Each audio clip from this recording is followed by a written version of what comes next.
മാങ്ങ അങ്ങനെ തൊലി കളഞ്ഞിട്ടിട്ട് ഇച്ചിരി വെള്ളം ഒഴിച്ചിട്ട് ഒന്ന് തിളപ്പിക്കും. ഒന്ന് നന്നായിട്ടൊന്ന് തിളയ്ക്കുമ്പോൾ ഒരു ചെറിയ വേവ് പോലെ അതിനകത്ത് വരും.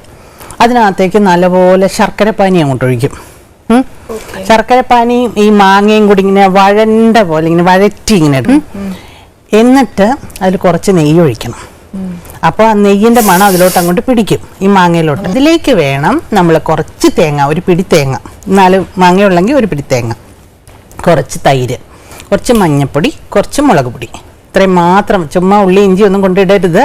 ഇത്രയേ ഉള്ളൂ, കഴിഞ്ഞ കോമ്പിനേഷൻ. ഇത് നന്നായിട്ട് അരയ്ക്കുക, നന്നായിട്ട് വെണ്ണ പോലെ അരച്ചെടുക്കുക. ഈ മാമ്പഴത്തിൻ്റെ ഈ കുറുക്കി വെച്ചിട്ടില്ല അതിനകത്തോട്ട് ഒഴിക്കുക.